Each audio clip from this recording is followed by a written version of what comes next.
ये आपका saturation current हो गया, स्टॉपिंग पोटेंशियल हो गया, और जो रिलेशंस थे आपके कि स्टॉपिंग पोटेंशियल, वेवलेंथ और सैचुरेशन करंट, जो बेसिकली आपने रिलेशंस और कल आपने ग्राफ देख लिए थे, फ्रीक्वेंसी का ग्राफ और वेवलेंथ का ग्राफ, ये हो गया था आपका जो पूछना होगा। अब थोड़ा बहुत आपकी अभी यहाँ से थ्योरी आएंगी, थ्योरी घुमाएगा यहाँ से, ठीक है।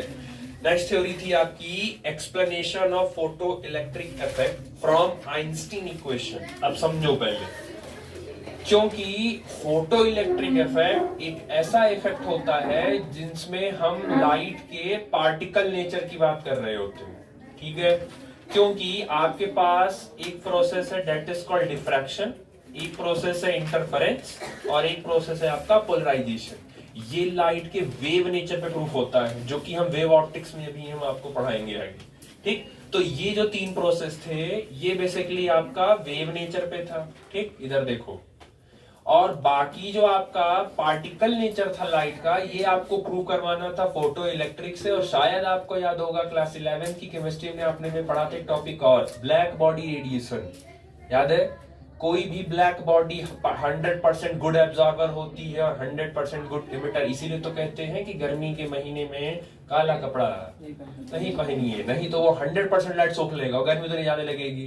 तो ये दो फेनोमेना है, एक फोटो इलेक्ट्रिक इफेक्ट और एक हो गया आपका ब्लैक बॉडी रेडिएशन। ये दो फेनोमेना ऐसे हैं जिनसे आप लाइट का कौन से नेचर प्रूफ करते हो, पार्टिकल नेचर। तो क्योंकि आपने अभी तक फोटो इलेक्ट्रिक इफेक्ट पढ़ा, उसमें क्या कहा कि किसी भी मेटल के सरफेस से इलेक्ट्रॉन को निकालने के लिए मिनिमम फ्रीक्वेंसी आप देते हो, that is called threshold frequency. जो मैक्सिमम वेवलेंथ होता है उसको हम थ्रेशोल्ड वेवलेंथ बोलते हैं। इलेक्ट्रॉन को निकालने के लिए न्यूक्लियस से उसका अट्रैक्शन ब्रेक करना होता है, उसको आपने वर्क फंक्शन नाम दिया था। जब इलेक्ट्रॉन बाहर निकलता है तो आधी एनर्जी उसके वर्क फंक्शन में जाती है और आधी एनर्जी वो काइनेटिक एनर्जी में लेके चला जाता है। तो जो एनर्जी आप बाहर से दे रहे होते हो डेट इज वो उसको होता है 1 क्वांटा या 1 फोटॉन होता है, जिसकी value E is equal to H nu is equal to C by lambda.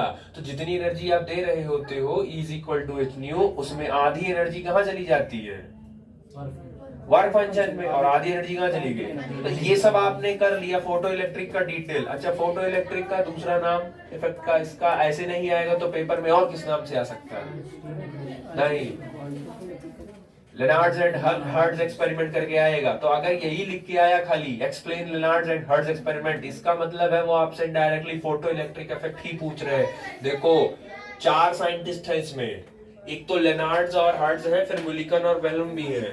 तो ये लोग क्या है, इनमें से कुछ ने एक्सप्लेन किया है, डिटेल इन्वेस्टिगेशन किया है, और कुछ ने सिर्फ डिस्कवर किया है। तो इनके चारों के नाम पे आपको टॉपिक करा दे देगा।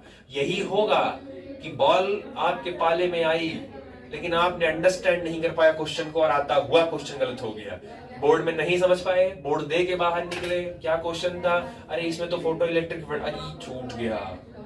तो आता इसीलिए क्वेश्चन कैसे पूछा जाएगा, वो भी एक तो डायरेक्ट है कि आपसे फोटो इलेक्ट्रिक इफेक्ट करके पूछेंगे वो, दूसरा वो कहेंगे explain Lenard and Hertz experiment, वो ऐसे करके कहेंगे, तीसरा कहेंगे एक्सप्लेन विल्हेम एक्सपेरिमेंट, मतलब वो कुल मिला के आपसे फोटो इलेक्ट्रिक ही एक्सप्लेन करवा रहे हैं, तो ध्यान रखिएगा, ठीक है। अब क्या है, आपने ग्राफ बना लिया, सब कर लिया, क्योंकि फोटो इलेक्ट्रिक जो आप प्रूफ करते हो वो बेसिकली आपका पार्टिकल नेचर पर है, सपोर्ट चाहिए था किसी का। तो उस टाइम पे आइंस्टीन आए और आइंस्टीन ने अपना भी इक्वेशन फ्रेम किया, और अपना इक्वेशन फ्रेम करके ये क्लियरिटी कर दी कि एक्चुअल में जो फोटो इलेक्ट्रिक जो प्रोसेस है, जो फिनोमेना है, वो बेसिकली आपका पार्टिकल नेचर है, वो उन्होंने वहां से क्लियर करवा दिया। तो कह सकते हो कि फोटो इलेक्ट्रिक के सपोर्ट में कौन आ गया था, आइंस्टीन आ गए थे, ठीक। Einstein mentioned all the observation of photoelectric effect using Einstein photoelectric equation। Einstein सारे जो की इक्वेशंस थे उनके, और फोटो इलेक्ट्रिक आइंस्टीन इक्वेशन कौन सा था कि जितनी एनर्जी आप देते हो that is E is equal to, आधी एनर्जी चली जाती है उसके वर्क फंक्शन में और आधी एनर्जी चली जाती है उसके काइनेटिक एनर्जी। तो E इज इक्वल टू क्या हो गया आपका H nu, work function is equal to H nu not plus kinetic energy हो गया आपका। यही बेसिकली आपका क्या था, Einstein photo electric Einstein equation यही था, जिसमें आपका न्यू आपका क्या था, फ्रीक्वेंसी, इसको बेसिकली फ्रीक्वेंसी बोलते हैं, और न्यू नॉट आपका क्या था, ये थ्रेशोल्ड फ्रीक्वेंसी था। बाकी न्यू को आप चेंज करोगे तो न्यू इज इक्वल टू क्या होता है, सी बाई लेमडा, तो वो फिर इक्वेशन आप अपने हिसाब से डराइव कर लोगे। बाकी जो आइंस्टीन का इक्वेशन था वो यही था कि टोटल दी हुई एनर्जी, आधी एनर्जी चली गई वर्क फंक्शन में और आधी एनर्जी चली गई काइनेटिक एनर्जी। ठीक, दीज आर एज फॉलोज। उन्होंने कुछ चीजें कही थी, जैसे पहला, for photoelectric equation it is clear that maximum kinetic energy is independent of intensity of radiation but depends linearly on velocity। उन्होंने ये कहा कि जो फोटो इलेक्ट्रिक का इक्वेशन है आपका, उसमें जो मैक्सिमम काइनेटिक एनर्जी है, अब आप जरा समझिए, आपको काइनेटिक एनर्जी निकालनी है, आपको काइनेटिक एनर्जी निकालनी है यहां से, तो काइनेटिक एनर्जी जब आप निकालोगे तो इसको फाई को इधर भेजोगे, तो kinetic energy maximum is equal to E minus five. अब हम जब आपको टॉपिक एक्सप्लेन कर रहे थे तो शायद याद होगा कि जो इलेक्ट्रॉन जब इजेक्ट होता है मेटल के सरफेस से, तो उनमें बहुत इलेक्ट्रॉन ऐसे होते हैं जिनकी काइनेटिक एनर्जी मैक्सिमम रहती है, तभी तो वो एनोड तक आराम से पहुंच जाते थे, और जो नहीं पहुंच पाते थे उनको पहुंचाने के लिए एनोड का पोटेंशियल बढ़ाते बढ़ाते बढ़ाते एक समय ऐसा आया था कि सर्किट में सैचुरेशन करंट आ गया था, और फिर उसको घटाते घटाते घटाते घटाते इतना आया था कि सर्किट में करंट जीरो हो गया था, जिस पे करंट जीरो हो गया था वही पोटेंशियल क्या बना था, स्टॉपिंग पोटेंशियल। तो सेम कि बहुत सारे इलेक्ट्रॉन हैं जिनके पास काइनेटिक एनर्जी क्या होती है, मैक्सिमम होती है। इनके हिसाब से clear that kinetic energy is independent of intensity. Kinetic energy in light की इंटेंसिटी पे डिपेंड नहीं करता। अच्छा, इंटेंसिटी कहने का क्या मतलब था, याद है? कितना ज्यादा नंबर ऑफ फोटॉन्स, हाँ, उससे उसको मतलब नहीं है, यानी कि इलेक्ट्रॉन जब इजेक्ट होगा मेटल के सरफेस से तो कितने गिरे हैं उससे फर्क नहीं पड़ता। अब इसको करो कि अभी तो कहीं फर्क पड़ रहा था, अभी फर्क नहीं पड़ रहा है ना कंफ्यूजिंग। बहुत सारे लेक्चर्स में आप पिछला याद करो कि फर्क पड़ रहा था, अभी यहाँ पर तो क्या कैसे है पहले समझो। इलेक्ट्रॉन को इजेक्ट कराने के लिए फोटॉन चाहिए, लेकिन उस इलेक्ट्रॉन की काइनेटिक एनर्जी के लिए नंबर ऑफ फोटॉन ज्यादा है। समझो पहले, ये दो अलग अलग बातें हैं। किसी को घर से बाहर निकालना और किसी के बॉडी का एनर्जी बढ़ाना, ये दो अलग अलग बात है। तो इलेक्ट्रॉन को किसी भी मेटल के सरफेस से बाहर निकालने के लिए तो नंबर ऑफ फोटॉन चाहिए, उसको बाहर निकालने के लिए तो नंबर ऑफ फोटॉन इंटेंसिटी तो आपको ज्यादा रखनी पड़ेगी, लेकिन वो जो इलेक्ट्रॉन निकल रहा है उस इलेक्ट्रॉन की काइनेटिक एनर्जी मैक्सिमम हो, इसके लिए नंबर ऑफ फोटॉन डिपेंड नहीं करता। तो वो कह रहा नंबर ऑफ फोटॉन किस पे डिपेंड करता है, इंटेंसिटी पे। तो बोले थे ना, चाहे वो आपसे इंटेंसिटी बोलेंगे या चाहे वो आपसे नंबर ऑफ फोटॉन बोलेंगे। आपको हम घर से निकाल रहे हैं, आपको हम आपके घर 5 लोग भेजे थे कि उसको घर से घसीट के बाहर लेके आना, तो आप निकल गए। फिर हमने 10 लोग को भेजा, वो भी 10 घसीट के निकाल रहा है आपको। तो मैंने भेजा तो हाँ 5 लोग गए होंगे तो हो सकता हो कि आराम से निकाल लिए हो, 10 लोग गए हो तो अब आपको बचाने के लिए अपोज कुछ लोग किए हो तो लगे हाथ उनको भी घसीट ले लिया गया। तो 10 के होने से फायदा ये था कि 1-2 और निकल गए, लेकिन वो जो साथ में निकले हैं उन सब की या आपकी काइनेटिक एनर्जी वो नहीं बढ़ी पाई है। वो तो मैंने लोग बढ़ा के बस सबको बाहर निकलवा दिया, आपके ऊपर मैंने कोई चेंज नहीं किया। तो काइनेटिक एनर्जी नहीं बढ़ती है, क्योंकि काइनेटिक एनर्जी सिर्फ किस पे डिपेंड करती है, मास और वेलोसिटी पे। क्योंकि K इज इक्वल टू क्या होता है, हाफ mv², और आपको पता है मास पहले से कांस्टेंट होता है किसी मटेरियल का। तो जो काइनेटिक एनर्जी डिपेंड भी करेगी वो किस पे करेगी, वेलोसिटी पे ही करेगी। तो काइनेटिक एनर्जी बेसिकली वेलोसिटी पे डिपेंड करती है सीधे सीधे। ठीक, Einstein explained that single electron absorb energy of a single photon। Einstein ने ये कहा था कि एक इलेक्ट्रॉन एक पूरे फोटॉन की एनर्जी को क्या कर लेता है, पूरा का पूरा एब्जॉर्ब कर लेता है। और अगर उसके काम भर की रही तो कि वो एक इलेक्ट्रॉन एक को ही करेगा। अब ये बताइए 10 फोटॉन भेजे हैं और एक बार 20 फोटॉन भेजे, तो मेरे 20 भेजने से कुछ मतलब पड़ेगा उस एक इंडिविजुअल इलेक्ट्रॉन पर कोई फर्क? जैसे नीट की प्रिपरेशन करिए, सीट देनी चाहिए आप, एक ही तो चाहिए, सीट तो आपको एक ही चाहिए ना, उससे ज्यादा तो आपको चाहिए नहीं। तो एक इलेक्ट्रॉन एक फोटॉन की एनर्जी, तो अगर मैं पहले 10 भेजूं और दूसरे में फिर 20 भेजूं, तो 20 भेजने से क्या मतलब है, जो एक इलेक्ट्रॉन था वो तो एक ही एब्जॉर्ब करेगा ना, उसके पास तो एक ही का ऑप्शन है, दूसरे का तो उसके पास ऑप्शन है नहीं, वो एक एब्जॉर्ब कर लिया, निकल गया बाहर। जो एनर्जी बढ़ा सकता था अपनी बढ़ा लिया। अब आप 20 भेजिए, 30 भेजिए, 40 भेजिए, डजंट मैटर, एक एब्जॉर्ब करना था वो क्या कर चुका है, कर दिया। अब उससे ज्यादा वो कर ही नहीं सकता है। आप एक बार रसगुल्ला खा लिए, अब आप दोबारा नहीं खा सकते। आपको शर्त यही रखी गई थी कि जहां जाओगे प्लेट में रसगुल्ला रखा जाएगा, एक के खाना है, लेकिन कोई भी मिठाई एक बार ही खानी है। आप चुन लीजिए कौन सा खाना आपको। आपने उठाया, एक खा लिया, अब आपके पास ऑप्शन ही नहीं है। अब चाहे 10 मिठाई रखे, चाहे 50 मिठाई रखे, आपने अपना खो दिया, आपको एक ही खाना था। तो वही है कि एक इलेक्ट्रॉन एक फोटॉन को क्या कर लेता है, एब्जॉर्ब कर लेता है। उसके बाद चाहे 10 फेंको चाहे 20 फेंको, उससे क्या मतलब, जब एब्जॉर्ब ही नहीं करेगा तो उसकी काइनेटिक एनर्जी बढ़ेगी कहाँ, एक के एब्जॉर्ब कर लिया बेचारा, तो और एब्जॉर्ब नहीं कर पा रहा, तो इसीलिए उसकी काइनेटिक एनर्जी नहीं बढ़ती है इलेक्ट्रॉन की। समझ आया? Second, photoelectric emission is possible only if h nu is greater than nu work function। Basically अब फोटो इलेक्ट्रिक एमिशन तब होगा, वो ये कह रहे हैं कि फोटो इलेक्ट्रिक एमिशन तब होगा जब एच न्यू की वैल्यू वर्क फंक्शन से क्या होगी। और एच न्यू का मतलब क्या होता है, ई जितना देते हो, मतलब इसकी वैल्यू वर्क फंक्शन से क्या होनी चाहिए। बताओ क्यों, ऐसे क्यों होना चाहिए? ये कहा कंडीशन है, ये तभी इलेक्ट्रॉन निकलेगा, इजेक्ट करेगा, नहीं तो नहीं निकलेगा। बताओ सर, आधी एनर्जी तो वो अट्रैक्शन प्रेडिक्ट करने में चली जाएगी और आधी निकालने में चली जाएगी, तो मतलब वर्क फंक्शन अगर जितना देंगे तो भी इलेक्ट्रॉन नहीं निकलेगा, उससे ज्यादा ही देनी पड़ेगी। हाँ, ये बताओ, कॉमन सेंस है भाई, जितना इसको दिए हो उसमें से तो पहले आधी खर्च होगी, तो अगर इसकी खुद की वैल्यू ही कम रख दिए तो उसको मिलेगी नहीं जितना रिक्वायर्ड उसको चाहिए। मान लो इसने पहले ही कहा था कि हमको 10 जूल एनर्जी चाहिए और इसकी वैल्यू ही रखे हो 6 जूल, तो इलेक्ट्रॉन जब इसको अट्रैक्शन, इसको अपना अट्रैक्शन जितना ही नहीं मिला भाई, 10 जूल पे अट्रैक्शन टूट जाएगा और आप उसको 6 जूल दे रहे हो। वही है, जिसका पेट बड़ा है उसको खाना ज्यादा चाहिए और उसको एक पूरी दे रहे हो खाने के लिए, तो उसका क्या पेट भरेगा। तो उसको चाहिए 10 जूल, दे रहे हो उसको 6 जूल, तो उसका अट्रैक्शन ही नहीं टूटेगा। तो जब तक अट्रैक्शन नहीं टूटेगा तब तक इलेक्ट्रॉन रिजेक्ट नहीं। इस बात का आपको ध्यान रखना है कि आपके द्वारा दी गई एनर्जी हमेशा वर्क फंक्शन से क्या होनी चाहिए, तभी एक पॉसिबिलिटी बनेगी कि अट्रैक्शन टूटेगा और इलेक्ट्रॉन के निकलेगा। तो अगर आपको एक कंडीशन चाहिए, जैसे ये कंपलसरी भी नहीं है कि निकल ही जाएगा, फिर वो चेक करना पड़ेगा ना कि थ्रेशोल्ड फ्रीक्वेंसी कितना है। बस इतना ध्यान रखना कि आपकी दी हुई एनर्जी वर्क फंक्शन की एनर्जी से हमेशा क्या रहेगा, ज्यादा, तभी आप सोच सकते हैं कि इलेक्ट्रॉन निकल सकता है। ठीक, अच्छा, तो ये हो गया एच न्यू। अच्छा, वर्क फंक्शन इसकी वैल्यू क्या होती थी,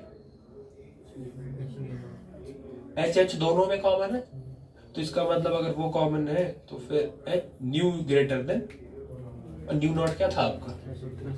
तो यही बात आइंस्टीन ने अपने इक्वेशन से कही है, यही सेम बात, और यही सेम बात फोटो इलेक्ट्रिक वाले कंसेप्ट में वो लोग पहले एक्सप्लेन कर दिए थे। तो आइंस्टीन के हिसाब से भी तो यही आया कि फ्रीक्वेंसी थ्रेशोल्ड फ्रीक्वेंसी से ज्यादा होनी चाहिए, तभी इलेक्ट्रॉन मेटल की सरफेस से क्या होगा, इजेक्ट होगा। वो सब वही से बता के आए थे और यही आइंस्टीन ने अपनी इक्वेशन से बता दिया। ठीक, where nu naught is threshold frequency, ठीक है, if nu naught is greater than nu is less than, ये कह रहे हैं अगर nu less than nu naught, then kinetic energy of electron comes out to be negative, which is not possible। अब obvious है, अगर थ्रेशोल्ड फ्रीक्वेंसी की value बड़ी हो गई, अगर इनकी वैल्यू बड़ी हो गई, तो उस केस में जो आपकी काइनेटिक एनर्जी आएगी वो चली जाएगी नेगेटिव में। और किसी भी बॉडी की काइनेटिक एनर्जी कभी नेगेटिव में नहीं होती, क्योंकि काइनेटिक एनर्जी वो ऐसी एनर्जी होती है कि जब बॉडी चलती है तो चलने की वजह से जो एनर्जी आती है उसी को हम क्या बोलते हैं। तो बॉडी चलेगी तो नेगेटिव होने का कोई सवाल ही नहीं है।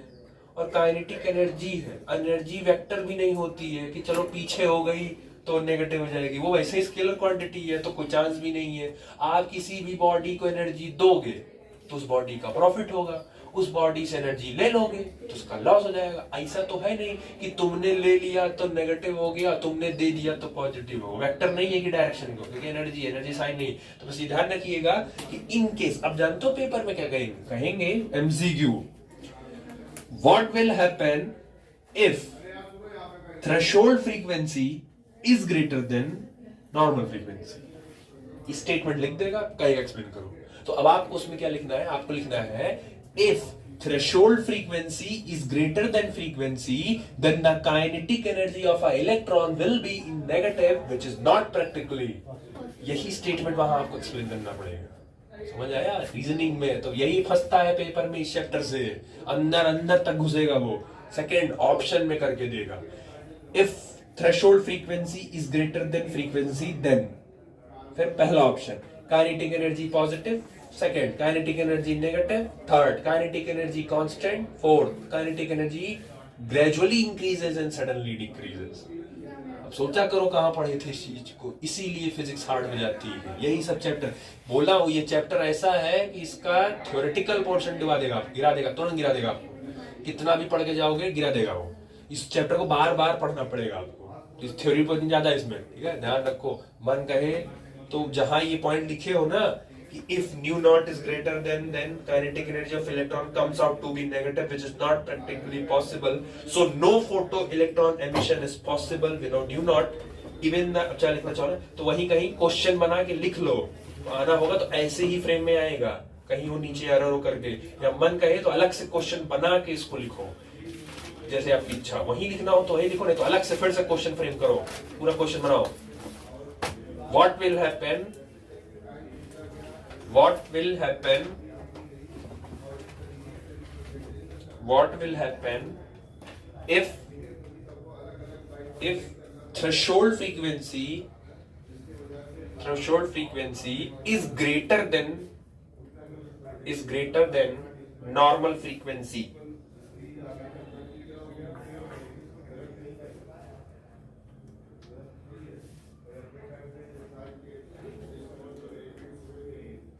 अब लिख लो आंसर, जो वैसे लिख रहा है क्वेश्चन बना के वो लिख लो पूरा आंसर उसका। इफ आंसर लिखो, if this is happen,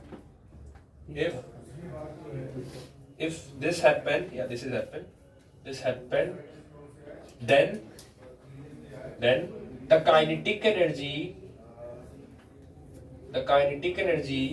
of electron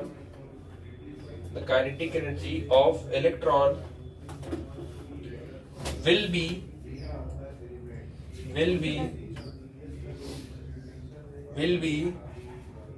negative,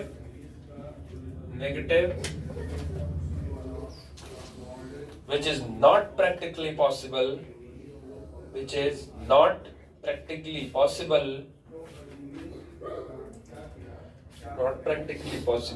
and no photoelectric emission.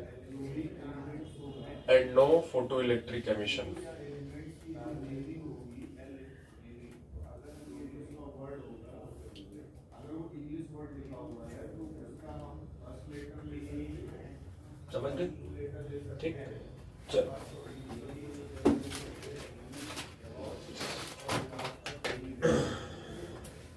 Third है आपका intensity of radiation is the proportional to the number of energy quanta per unit time. Higher the value of n, higher the number of electron emitted. फिर से सुनो, intensity of radiation, intensity किस पे depend करती थी? Number of photon. इसका मतलब ये कह रहे हैं कि number of photon is proportional to the number of energy quanta per unit time. मतलब कि जितने ज्यादा समय तक आप फोटॉन गिराओगे, जितना ज्यादा आप गिराओगे उतना ज्यादा ही इलेक्ट्रॉन के इजेक्ट होने के चांसेस। भाई दो रास्ते हैं, या तो आप इंटेंसिटी कम रखिए, मतलब आप नंबर ऑफ फोटॉन कम रखिए लेकिन उनकी एनर्जी ज्यादा रखिए, आप ये कर सकते हैं। और अगर एनर्जी कम रखे हो तो नंबर ऑफ फोटॉन वो बढ़ाइए। मान लीजिए एक फोटॉन की एनर्जी, जस्ट एन एग्जांपल, एक फोटॉन की एनर्जी 5 जूल है और इलेक्ट्रॉन को निकालने के लिए उसने डिमांड किया है कि हमको कम से कम हमको 40 जूल की एनर्जी चाहिए और एक फोटॉन की एनर्जी 5 जूल है, तो कितने फोटॉन गिराने पड़ेंगे? 8 गिराने पड़ेंगे। तो या तो अब आप ये करिए, दूसरा रास्ता ये है कि आप एक फोटॉन की एनर्जी बढ़वा दीजिए। अगर एक फोटॉन की एनर्जी 10 हो गई तो 40 के लिए कितना चाहिए? फिर 40 चाहिए। तो अगर एक फोटॉन की एनर्जी बढ़ जाएगी तो उनका नंबर ऑटोमेटिक क्या हो जाएगा? डाउन हो जाएगा। और या तो आप फोटॉन की या तो नंबर ऑफ फोटॉन बढ़ाइए। आप दो रास्ते कर सकते हैं। तो नंबर बढ़ाओगे तो ऐसे ही उनका ज्यादा हो जाए, इंटेंसिटी खुद ब खुद ज्यादा हो जाएगी। तो कुल मिला के वो यही कह रहे हैं कि या तो आप नंबर बढ़ाइए फोटॉन की या फोटॉन की एनर्जी बढ़ाइए, दोनों में से आपके हाथ में। या तो एक फोटॉन की एनर्जी बढ़वा दीजिए या तो फोटॉन ही बढ़ा दीजिए। समझ आया? क्लियर हुआ? 5 लोग, जैसे घर बन रहा है, कोई काम करवाना है तो 5 लोग लगे हैं। तो पहला काम है ऐसा है कि 5 लोग कर रहे हैं काम, तो 2 रास्ते हैं। या तो उन्हीं 5 की एनर्जी बढ़वा दो या तो 5 का 10 कर दो, लोग 10 कर दो। तो लोग 10 करोगे तो ऑटोमेटिक ज्यादा हो जाएगा ना। लेकिन अगर ये नहीं कर पा रहे हो तो उसी 5 की एनर्जी बढ़वा दो किसी तरीके से। अगर उन 5 की एनर्जी बढ़ गई तो खुद ब खुद काम हो जाएगा कि नहीं हो जाएगा? दोनों में इलेक्ट्रॉन रिजेक्ट होगा, वही वो कह रहा है। ठीक, और यही रीजन है, इसीलिए जनरली इनकी वैल्यू हमेशा थ्रेशोल्ड फ्रीक्वेंसी से क्या रखनी पड़ेगी? आपको ज्यादा रखनी पड़ेगी। ठीक, और इंटेंसिटी जितनी ज्यादा रहेगी, नंबर ऑफ फोटॉन उतने ज्यादा रहेंगे। जितने ज्यादा फोटॉन गिरेंगे, इलेक्ट्रॉन उस मेटल सरफेस से उतना ज्यादा निकलेगा। जितना ज्यादा फोटो इलेक्ट्रॉन निकलेगा उस सर्किट में फोटो करंट उतना, मतलब इनडायरेक्टली आप बोल सकते हो intensity is directly proportional to photo current. ठीक, ये भी वो पूछेगा, एमसीक्यू में पूछेंगे ये।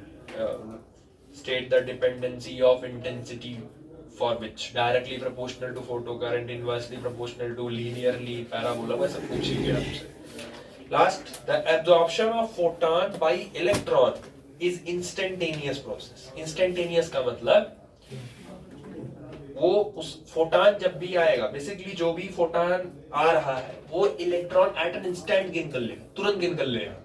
अगर मिस हुआ तो हो गया। अब ये नहीं है कि गया तो चलो फिर वापस आओ, ऐसा नहीं। एक बार अगर हो गया मिस तो मिस हो गया वो। तो इंस्टेंट प्रोसेस है, जैसे गिरा वो तुरंत एब्जॉर्ब अपने अंदर, तुरंत इलेक्ट्रॉन उस फोटॉन को एब्जॉर्ब कर लेगा, क्योंकि पता है उसको मुझे एब्जॉर्ब करके अभी बाहर आना है, फोटो इलेक्ट्रिक करंट करवानी है।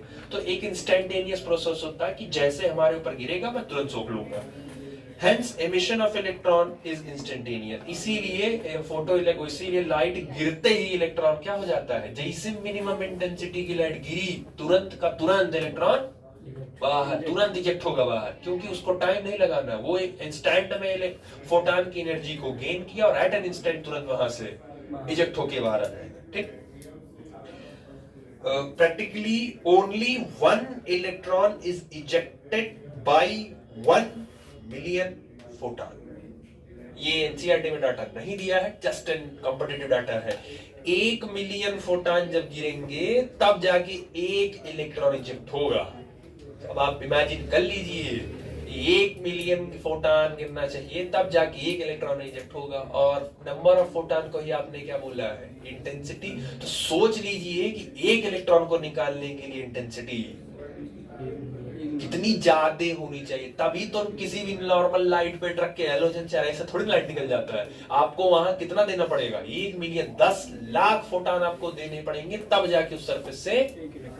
और करंट 1 इलेक्ट्रॉन से नहीं बनता, कॉन्टिन्यूअस फ्लो ऑफ इलेक्ट्रॉन से बनता है। तो एक ठो निकाले 10 लाख लग जाते बाटे, तो कॉन्टिन्यूअस निकालने के लिए बहुत लग जाएंगे। यही रीजन है, पूछा जाएगा। यही रीजन है कि ये बताओ टॉर्च की लाइट से क्यों निकलते हैं और इनकी लाइट से क्यों, ऐसे क्यों नहीं। तो अगर ऐसे निकलता ना तो ऐसे तो फोटो करंट ऐसे बनता रहता हर जगह, तब तो आप जिसको छूते वही करंट लगता।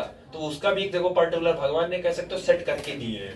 अब चाहे जो भगवान सेट करके दिए भाई की 1 मिलियन फोटॉन दोगे तब जाके एक ठो निकलवाएंगे, तो इतना आसान नहीं। ये सब किया जाता है। आप जब उस फील्ड कहोगे कि अब मुझे करना है तब आप दोगे कि 1 मिलियन आ रहे देने, वैसे नॉर्मली थोड़ी ना आप 1 मिलियन फोटॉन दे पाओगे उसको। ठीक, तो ये ध्यान रखिएगा। Quantum efficiency that is number of electron ejected per second to the number of photon incident per second. Quantum efficiency ये भी आपके सिलेबस में जनरली नहीं है, बट बस ऐसे इमेजिन करो कि पर सेकंड में जितने फोटॉन गिरेंगे और जितने निकल जाएंगे इलेक्ट्रॉन, तो जितने गिरेंगे अगर उससे ज्यादा निकल गए तो ओवरऑल जो क्वांटम एफिशिएंसी होगी अगर वो बढ़ी आती है, और ये बढ़ी तब आएगी, आप ये सोचो आपने न्यूमरेटर में क्या रखा है, नंबर ऑफ इलेक्ट्रॉन इजेक्टेड ये न्यूमरेटर में है और नंबर ऑफ फोटॉन इंसिडेंट ये डिनोमिनेटर में है। क्वांटम एफिशिएंसी अगर आपको ज्यादा चाहिए, क्वांटम एफिशिएंसी ज्यादा चाहिए तो न्यूमरेटर बड़ा होना चाहिए कि डिनोमिनेटर? अच्छा, न्यूमरेटर जितना बड़ा होता है सामने वाली क्वांटिटी उतनी बड़ी होती है। अरे भाई इतना खराब मैथमेटिक्स, अच्छा किए हो तुम लोग मैथ ले लिए। और एक मैथ वाला है तो उसको वैसे मतलब कुछ नहीं रहता, जो मार के बस कथा सुनता है गधा। आपने बोला quantum efficiency is equal to number of electron ejected per second divided by number of photon incident per second. अब आप ये बताओ कि ऊपर वाला न्यूमरेटर है, नीचे वाला डिनोमिनेटर है। अगर क्वांटम एफिशिएंसी ज्यादा चाहिए तो न्यूमरेटर बड़ा होना चाहिए। अगर डिनोमिनेटर बड़ा हो गया और ऊपर वाला छोटा हो गया तो वैल्यू 1 से क्या चली जाएगी, नीचे नहीं हो जाएगी, तो क्वांटम एफिशिएंसी घट नहीं जाएगा। और अगर न्यूमरेटर बड़ा है और डिनोमिनेटर छोटा है, भाई आपके पास 10/5 है, एक तो कंडीशन ये हो सकती है, दूसरा आपके पास 5/10 है। तो अगर 10/5 करोगे तो आंसर कितना आएगा 2, और अगर ये करोगे तो आंसर कितना आ जाएगा, सेम ही डिजिट था, सेम ही डिजिट लिया है, बस न्यूमरेटर बड़ा तो क्वांटिटी, ओवरऑल क्वांटिटी बड़ी, न्यूमरेटर छोटा डिनोमिनेटर बड़ा तो ओवरऑल क्वांटिटी। यानी कि number of electron ejected per second इसकी वैल्यू हाई होनी चाहिए। जितने फोटॉन गिरे होंगे उनसे, मतलब जितने गिरे उससे धड़क धड़ इलेक्ट्रॉन निकलता जाए, जितना ज्यादा इलेक्ट्रॉन निकलता जाएगा उतनी उस मेटल की क्वांटम या उस लाइट की क्वांटम एफिशिएंसी उतनी। हाइपोथेटिकल है थोड़ा सा ये, क्योंकि आप प्रैक्टिकली सोचो, अभी आपने कहा एक इलेक्ट्रॉन 10 मिलियन चाहिए, तो देते जाओगे तो आया तो चीजें बराबर आएंगी, या तो ज्यादा होने के कुछ चांसेस थोड़े कम है, बट वो डिपेंड। अभी इस पे कहते हैं कि इलेक्ट्रॉन इजेक्ट हुआ, देखो इलेक्ट्रॉन के इजेक्ट होने से मतलब नहीं होता है, ये भी ध्यान रखो। इलेक्ट्रॉन को उसके डेस्टिनेशन तक, और इलेक्ट्रॉन का डेस्टिनेशन क्या कौन है, एनोड। क्या थोड़ निकला था, इमिटर था, वो कलेक्टर कौन था, तो निकाल के खाली नहीं करना है ना। आपको मम्मी पापा तैयारी के लिए भेज दिए कोटा, छोड़ दिए जाओ, तो खाली वहां भेजना भी नहीं है, वो भी काम कर रहे होते हैं, वो अपना काम कर रहे होते हैं। खाली निकालना ही जरूरी नहीं है कि निकाल दिए काम करता नहीं, निकाल के उसके डेस्टिनेशन तक पहुंचाना भी आपका काम है। तो कैथोड से निकला है तो कलेक्टर एनोड तक, क्योंकि जब तक एनोड उसको एब्जॉर्ब नहीं करेगा तब तक फोटो करंट बनेगा कैसे, याद है फिगर उसमें। तो ये भी ध्यान रखना है कि जो इलेक्ट्रॉन इजेक्ट हो रहे हैं वो इजेक्ट भी हो, साथ साथ एनोड तक पहुंच भी जाए। तो ऐसे बहुत बार देखा गया है कि, और जान ही रहे हो कि इजेक्ट होगा तो उसमें सारे के सारे एनोड पर पहुंच जाए जरूरी, आप समझ आया, उनमें बहुत सारे दाएं बाएं डिफ्लेक्ट हो जाएंगे ना, तो ऑब्वियस है इसकी वैल्यू कम होगी थोड़ी बहुत। तो यही वैल्यू कम ना हो, यही वैल्यू कम ना हो, इसीलिए तो नोड का पोटेंशियल, तभी तो सैचुरेशन करंट। अब सोचो कि इस एक इक्वेशन को गलत नहीं साबित होने के लिए वो एक कंसेप्ट आया था। सब पिछला वाला आगे वाला सभी से रिलेट करता, और ये एनसीईआरटी में दिया, कॉम्पिटिटिव में था तो समझा दिया। नेक्स्ट आता है आपका प्लांक्स क्वांटम थ्योरी, जो कि पूरा का पूरा पार्टिकल नेचर पर बेस्ड है। मतलब प्लांक्स ने पूरा एक्सपेरिमेंट लाइट को पार्टिकल मान के ही किया है। Particle nature of light that is photon, मतलब लाइट का जो पार्टिकल नेचर होता है उसको उन्होंने क्या नाम दिया, फोटॉन। पढ़ चुके हो, करके आए हो, वही चीज रिपीट करनी है फिर से। In 1990 Max Planck proposed his quantum theory of radiation। ठीक है, 19 नंबर प्रोसीड है। According to this theory, the energy of an electromagnetic wave is not continuously distributed over the wave front instant of electromagnetic wave travel in the form of discrete packets or bundle called energy of quanta। अब इसमें एक दो word आ गए जैसे wave front, तो wave front आप कभी नहीं पढ़े, वेव फ्रंट आप अभी पढ़ेंगे वेव ऑप्टिक्स में, वहां वेव फ्रंट जल्दी समझाएंगे। अभी बस आप इतना मतलब जानिए कि प्लांक्स ने ये कहा था कि जब भी कोई लाइट एक्चुअल आती है, जब भी कोई लाइट ट्रेवल करती है तो वो वेव फ्रंट में नहीं ट्रेवल करती है। वेव फ्रंट का मतलब जैसे आपने बचपन से पढ़ा है लाइट ऑलवेज ट्रेवल इन, अभी ये वेव ऑप्टिक्स ये भी गलत साबित करेगी आपको। Light does not always travel in straight line, conditional है वो। बचपन से आपके सामने वो कंडीशन रखी गई है जिसके सामने आपको लाइट हमेशा स्ट्रेट, वो कंडीशन भी अभी हटा के बताई जाएगी कि लाइट स्ट्रेट ट्रेवल नहीं करती है, लाइट बेंड होती है। जैसे आप ये सोचो, ये जो बल्ब आपका जल रहा है, कभी इस पे सोचा कि बल्ब जब जलता है तो 3D आपको लाइट देता है कि नहीं देता? 3D ना मतलब तीनों डायमेंशन में देता है कि नहीं देता? ऐसा तो है नहीं खाली एक्स एक्सिस में और वाई एक्सिस में दे रहा लाइट, जेड एक्सिस में नहीं दे रहा, देता तीनों है ना। इसका मतलब है कि अगर मैं यही बीच में बल्ब लटका दूं तो जो रोशनी निकलेगी वो ऐसे फैलते हुए निकलेगी कि नहीं? तो वो बेसिकली जो आपका है, जैसे मान लीजिए ये आपका, मान लीजिए मैं यहाँ अगर बल्ब लगा देता हूँ तो जो रोशनी निकलेगी वो चारों तरफ ऐसे निकलती जाएगी कि नहीं जाएगी? चारों तरफ निकलेगी कि नहीं निकलेगी? तो ये जो चारों तरफ निकलती है, जब इसको हम इनके एक प्रॉपर डॉटेड जितने भी पॉइंट्स होते हैं, अगर उन पॉइंट्स को आप कनेक्ट कर देते हो उस समय जो रिस्पेक्टिव स्ट्रक्चर बनता है उसी को बोलते थे वेव फ्रंट, जो अगले चैप्टर में आएगा आपका जब वो आएगा। तो बस अभी इतना जानो कि प्लांक्स ने ये कहा था कि जो एनर्जी या जो आप एनर्जी रेडिएट कर रहे हो या जो लाइट आपका ट्रेवल कर रहा है वो बेसिकली वेव फ्रंट की तरह नहीं ट्रेवल करता, मतलब इक्वली डिस्ट्रीब्यूट नहीं होता, वो एनर्जी के पैकेट्स में आता है। ये एक पर्टिकुलर उनका डायरेक्शन फिक्स होता है। आप घर के अंदर है तो घर के अंदर हो तो आपको नहीं पता चल रहा है धूप, क्योंकि वो एनर्जी एक आया, छत से लड़ा और वहीं वो होल्ड कर गया। अगर वो वेव फ्रंट में होता तो वो आपके अंदर चला आता, खिड़की से अंदर चला आता, वो नहीं आ रहा है।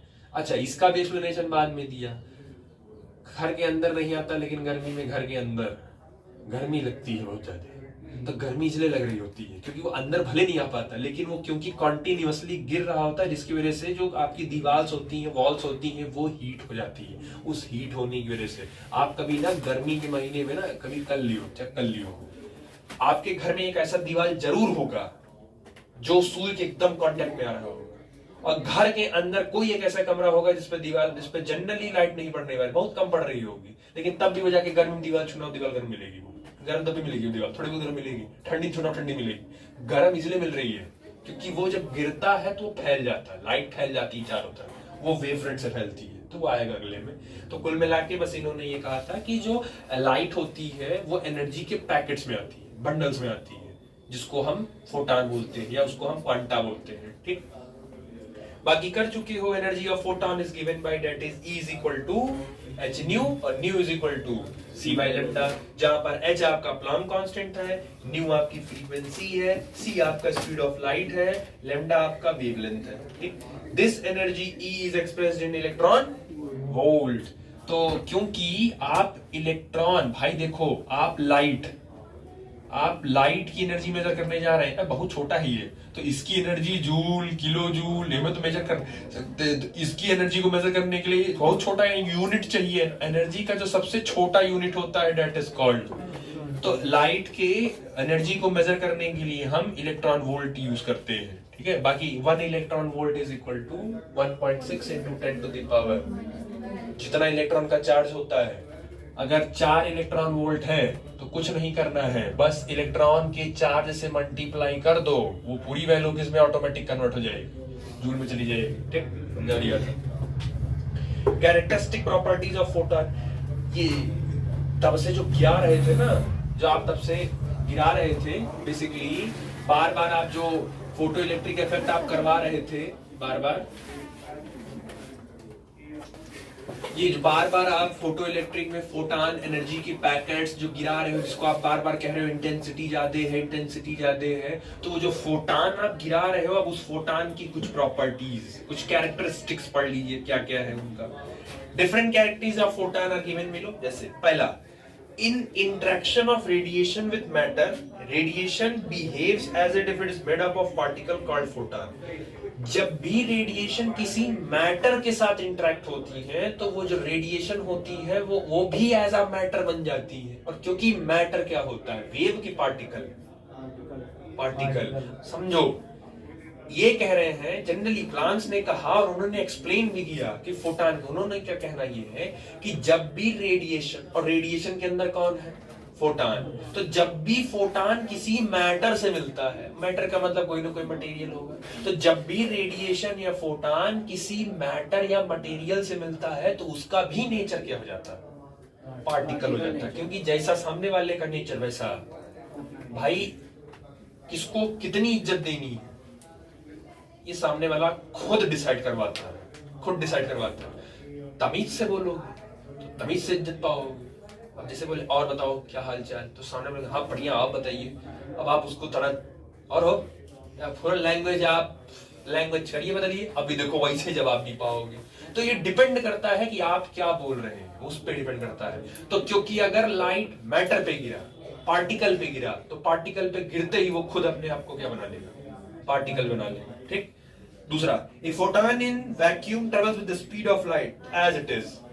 जो लाइट, जब भी फोटॉन की जो स्पीड होती है वैक्यूम में, वो वही होती है जो किसकी थी, लाइट की थी। मतलब फोटॉन की स्पीड और लाइट की स्पीड दोनों की थी सेम। कितनी थी, 3 × 10⁸ मीटर पर सेकेंड। ठीक। It has zero rest mass, that is the photon cannot exist at rest. Photon rest exist नहीं करता, एग्जिस्ट करने का मतलब रेस्ट में एग्जिस्ट नहीं करता है, क्योंकि लाइट कभी रुकती नहीं है। लाइट हमेशा कॉन्टिन्यूअस मोशन है लाइट का, वो कभी रुकेगा नहीं। आप लाइट को क्या मान रहे हैं, फोटॉन ही तो मान रहे हो, तो इसका मतलब है कि फोटॉन भी कभी रुकेगा नहीं और फोटॉन का कभी कोई रेस्ट मास नहीं होता, वो हमेशा चलता हुआ ही रहता है। According to the theory of relativity, the mass of particle moving with velocity comparable with this velocity of light is c is given by। अब ये समझिए, आइंस्टीन ने एक बड़ा फेमस इक्वेशन दिया था, that is called theory of relativity, जो बहुत फेमस हुआ था। उसका सोल्यूशन आज तक नहीं मिला, क्योंकि अगर उसका सोल्यूशन आज मिल गया होता तो शायद आज ऑटोमोबाइल्स बंद हो गए होते, क्योंकि तब आपको ट्रेवल करने के लिए गाड़ी मोटर की जरूरत ही नहीं पड़ती। स्कूल 8:55 का है या स्कूल 9 बजे का है, बस तैयार हुए 59 पे, सीधे स्कूल के कैंपस में, खत्म का है। आपको कहीं जाना है, चलो घूमने चला जा, क्या जाना है, दिल्ली चल रहा है घूमने, पहुंच गए दिल्ली। बताइए शास्त्रों में ये कौन से देवता करते थे, वाह, नारद जी। हालांकि उनको श्राप मिला था कि आप एक जगह पे ज्यादा देर तक आप टिक नहीं सकते, बट उसके पीछे का एक रीजन समझिए, जो फिजिक्स का रीजन है वो समझिए। वो कैसे एक जगह से गायब होते होते और दूसरी जगह भन्न से पहुंच जाते थे, आप जान नहीं पाओगे, इधर गायब उधर पहुंच गए। तो एक्चुअल उनकी जो स्पीड थी चलने की, वो कितनी थी, लाइट की स्पीड जितनी थी।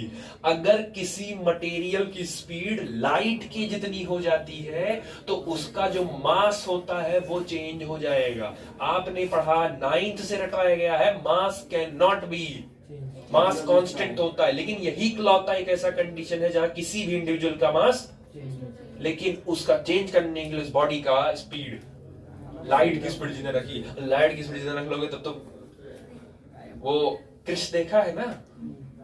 अब अगर कृष्ण आपने देखा, देखो हर चीज का देखो, कृष्ण 3 देखे हो ना, तो कृष्ण 3 में याद है जब उसके घर पे अटैक होता है तो उसके चारों तरफ वो बहुत तेज घूमता है, वो पर वो अचानक ऐसे हाथ पकड़ता है, बस पकड़ लेता है तुरंत, देखा है वो सीन।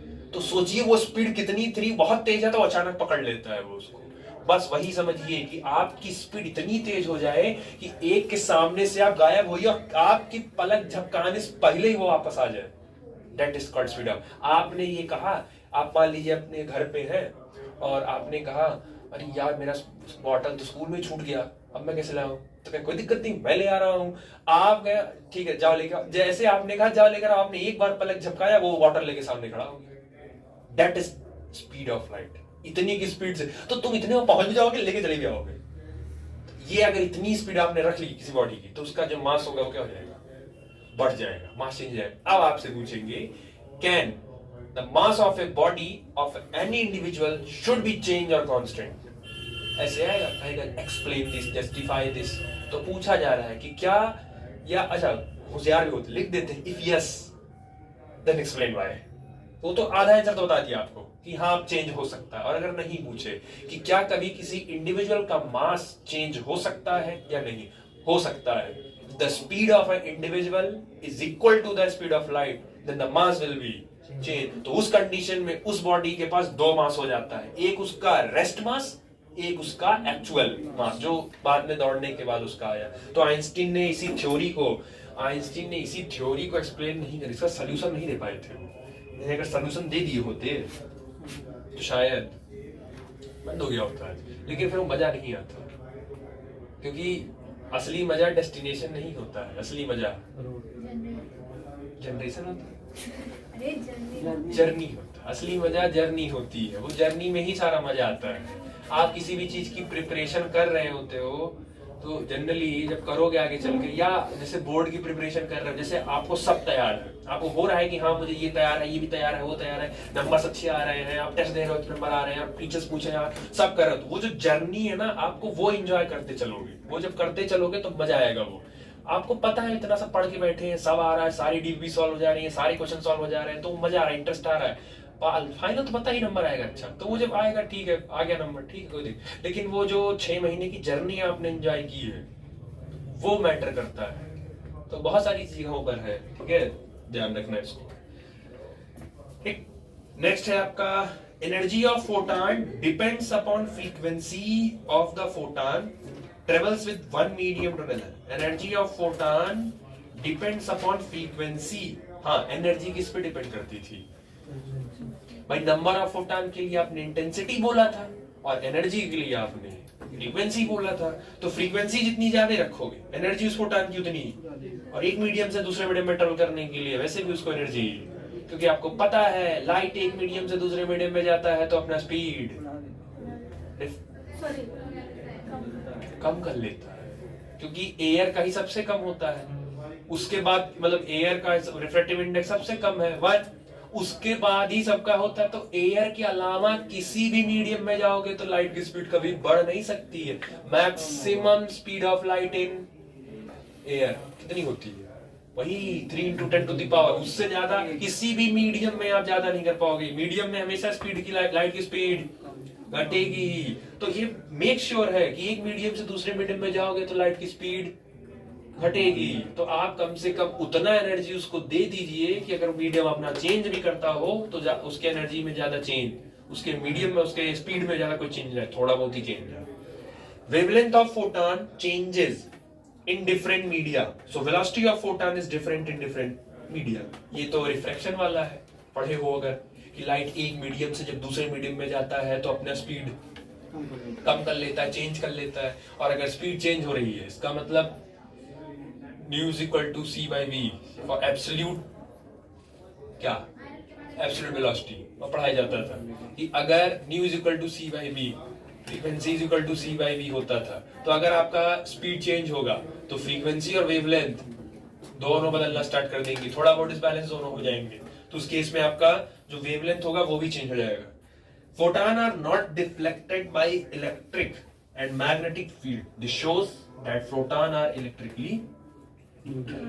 तो लाइट को इलेक्ट्रिक और मैग्नेटिक फील्ड में भेज दोगे तो लाइट किसी की तरफ डिफ्लेक्ट नहीं होगी, क्योंकि लाइट के अंदर पॉजिटिव चार्ज भी है और लाइट के अंदर नेगेटिव। और लाइट को ही आपने फोटॉन बोला है, जिसका मतलब फोटॉन के अंदर पॉजिटिव और नेगेटिव, तो उसको इलेक्ट्रिक और मैग्नेटिक फील्ड से मतलब नहीं होता है। समझ आ गया? ठीक, चलो देखो लास्ट टॉपिक है आपका, that is dual nature radiation. अब पूरे चैप्टर का समराइज हो गया ये।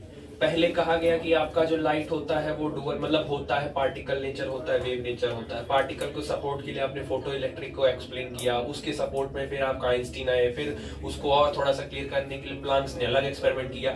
कुल मिला के पूरे चैप्टर में जब सब कुछ हो गया तो लास्ट में एट लास्ट यही बोल दिया गया कि जो लाइट होता है वो डुअल नेचर है, उसके पास पार्टिकल नेचर भी है और उसके पास वेव नेचर भी है। तो पार्टिकल नेचर के तो सपोर्ट में थे, फोटो इलेक्ट्रिक था, अभी वेव नेचर का सपोर्ट देना था। तो वेव नेचर के सपोर्ट में एक साइंटिस्ट थे जिनका नाम था डी ब्रॉगली एक हाइपोथेसिस दिए। पहली बात तो हाइपोथेसिस थी, कोई प्रूफ नहीं था, उन्होंने बस बोला और अनफॉर्चुनेटली उनका बोला हुआ सही हो गया साबित। तो डी ब्रॉगली ने लास्ट में एक हाइपोथेसिस प्रपोज की और उन्होंने ये कहा कि कोई भी चलता हुआ बॉडी, ध्यान सुनना, डी ब्रॉगली ने कहा कोई भी चलता हुआ बॉडी जिसकी स्पीड अप्रोक्सीमेटली लाइट की स्पीड होगी, वो बॉडी पार्टिकल नहीं वेव की तरह वेव करने लगेगा। उन्होंने क्लियर कट यही बोल दिया था। ठीक, dual nature. With the experimental verification, it was proved that light has dual nature. In some phenomena, it behaves like wave, and in some phenomena, it behaves like particle. कुछ में wave बनता है, कुछ में पार्टिकल बनता है। 1924 में French physics Louis de Broglie ने ये सजेस्ट किया, radiation matter should have dual nature, matter के पास डुअल नेचर होता है। The particle like electron, proton और neutron can have particle as well as wave nature. तो जो पार्टिकल्स हैं उनके पास वेव नेचर भी है, और इलेक्ट्रॉन प्रोटॉन उनके पास डुअल मैटर भी नेचर भी है। लास्ट में उन्होंने अपनी जो थ्योरी प्रपोज की, that is called matter waves, या उसी को हम डी ब्रोगली वेव्स बोलते हैं। According to de Broglie, a wave is associated with moving material particle which controls the particle in every respect. कुल मिलाके इन्होंने ये कहा था कि अगर कोई भी बॉडी आपके पास, कोई भी अगर आपके पास बॉडी प्रेजेंट है और उस बॉडी की जो स्पीड होगी अगर वो लाइट की स्पीड जितनी हो जाए तो बेसिकली वो पार्टिकल क्या बन जाए, वो लाइट या जो भी वो क्या बन, मटेरियल क्या, बॉडी क्या बन जाएगी, वेव। और अगर वो वेव बन जाती है तो कोई भी वेव बनता है तो वेव की एक बड़ी फेमस कैरेक्टरिस्टिक है कि वेव है तो उसके पास क्या होगा, वेवलेंथ। तो डी ब्रॉगली से यही पूछा गया कितना वेवलेंथ होगा, तो डी ब्रॉगली ने वेवलेंथ बताया, कहा कि h is equal to lambda is equal to h upon p, और p होता है लीनियर मोमेंटम। तो h और लीनियर मोमेंटम को ओपन करोगे तो ये हो जाएगा मास इनटू वेलोसिटी।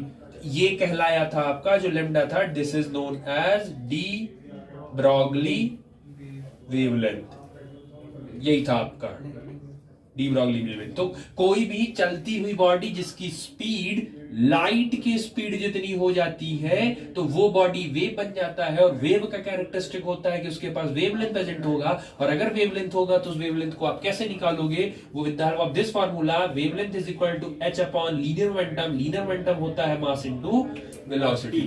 समझ आया, क्लियर हुआ?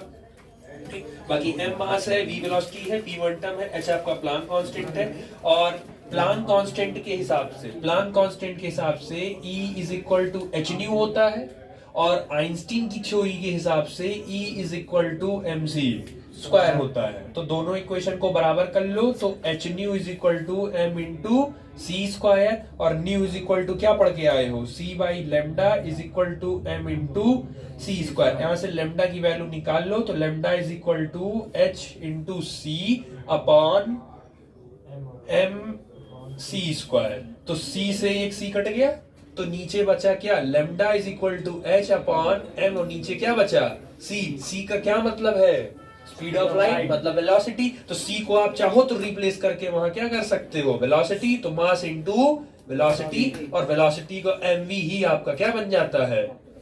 तो देखो आइंस्टीन की मदद से इक्वेशन इनका प्रूफ भी हो गया। और आप ये समझिए डी ब्रॉगली ने हाइपोथेसिस दिया था, हाइपोथेसिस मतलब समझ रहे हो, कोई प्रूफ नहीं था, बस ऐसे बैठे सोचे और ऐसे दे दिया, और एक्चुअल वो दे दिया। अब कहने के लिए है बस कोई एक्सपेरिमेंट नहीं किए थे, लेकिन सोचो तब के साइंटिस्ट में इतना पावर होता था कि वो हाइपोथेटिकली ही दिए, लेकिन वो उनके क्वेश्चन को आइंस्टीन प्रूफ कर दिए। तो आप समझ लीजिए कि भले वो कहने के लिए हाइपोथेटिकली था, लेकिन वो बात सही थी। और जनरली कहा जाता है आप हम कोई भी बॉडी सब वेव है, बस हमारी आपकी स्पीड कितनी हो जाए, लगभग लाइट की स्पीड कर दो, पता चल जाएगा क्या वेव हो। ठीक है, समझ आया? अब आपको एक होमवर्क है जो आपको खुद करना है, घर पे जाके ट्राई कर लीजिएगा। ट्राई आपको ये करना है, आपको इलेक्ट्रॉन का वेवलेंथ निकालना है और आपको एक बॉल का वेवलेंथ निकालना है। मैं चीजें दे रहा हूं। मास ऑफ इलेक्ट्रॉन याद है कितना होता है, 9.1 into 10 to the power minus 31। Google कर लियो एक फिर से। अच्छा, बॉल का मास, कोई भी बॉल कम से कम कितना हल्का हो सकता है, मिनिमम आप ग्राम मास की वैल्यू कितनी मान सकते हैं, मिनिमम 1 ग्राम, मिनिमम आप 1 ग्राम मान लीजिए, चलो 1 ग्राम मान लो, लेकिन अब प्रैक्टिकली 1 ग्राम की कोई बॉल तो कम से कम वो छोटी वाली भी प्लास्टिक की मानोगे ना तो 5-7 ग्राम की तो होगी, तो कोई दिक्कत नहीं है, आप इसको 5 ग्राम या तुम्हारा मन कहेगा तो इसको 1 ग्राम मान लेना, कोई दिक्कत नहीं है।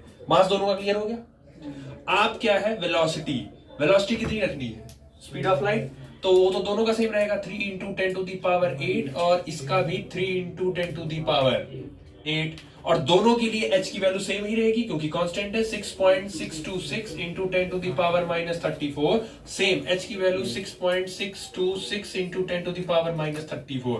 तो आपको इलेक्ट्रॉन का h पता है, इलेक्ट्रॉन का मास पता है और इलेक्ट्रॉन की आप कैलकुलेटर से कैलकुलेट करके किसका वेवलेंथ निकाल लेना, इलेक्ट्रॉन का। और यही सेम काम इसका वेवलेंथ निकाल लेना, बॉल का वेवलेंथ बहुत ज्यादा कम मिलेगा। इसका वेवलेंथ कम मिलने का यही रीजन है, वेवलेंथ इतना कम है कि आप उसको अपनी नेक्ड आई से देख नहीं सकते, लेकिन इसका वेवलेंथ इतना सफिशिएंट आएगा कि आप देख सकते हैं। तो कभी भी इन केस आपसे पूछा गया कि किसका वेवलेंथ h कांस्टेंट है, v वेलोसिटी ऑफ लाइट तो स्पीड कांस्टेंट है, डिपेंडेंसी किस पे आ रही है, तो जिनका मास कम होगा उनका वेवलेंथ, तो उनका वेव आपको आपकी आंख से दिखेगा। इलेक्ट्रॉन जब चलता है और जब वेव बनाता है ना तो वो दिखेगा आपको, क्योंकि उसका मास कम है तो उसका वेवलेंथ ज्यादा आएगा, वेवलेंथ ज्यादा आएगा तो आपको दिखेगा। लेकिन क्योंकि बॉल का मास ज्यादा है, बॉल का मास ज्यादा होने से उसका वेवलेंथ कम आएगा और ये आप अपनी आंखों से देख रहे हैं, इसीलिए हैवी ऑब्जेक्ट्स का आपको दिखता नहीं है। तो हर ऑब्जेक्ट वेव है, एरोप्लेन चल रहा है, बुलेट ट्रेन चल रही है, वो सब वेव है। कभी फील किया है बुलेट ट्रेन जनरली जब बहुत स्पीड में 100 से निकलती है तो आवाज निकल के जाती है ना, हवा बहुत तेज हो जाती है ना, वो एक्चुअली वेव का फॉर्मेशन हो रहा होता है, लेकिन तब भी उसकी स्पीड लाइट जितनी नहीं है। तो आप कितनी भी कर लोगे, अगर किसी भी मटेरियल का मास जाते हैं तो वेवलेंथ कम ही, और आप उसको अपनी आंख से जिन का मास कम होगा, electron, proton, neutron, alpha particle, जिनका मास जितना कम होगा उनका वेवलेंथ उतना, और उतना ही आप अपनी आंखों से उसको देख पाएंगे, महसूस कर पाएंगे। समझ आया? इसी के साथ आपका चैप्टर खत्म हो गया, इसको कर लीजिएगा घर पे, चैप्टर आपका खत्म हो गया। कल से आपका एटम पढ़ाएंगे, कल क्लास 11th का केमिस्ट्री की कॉपी लेकर आना जहां स्ट्रक्चर ऑफ एटम लिखे हो, क्योंकि डिक्टो पूरा कॉपी वही है, तो खाली एक्सप्लेनेशन जल्दी आपको बोलना है, ठीक।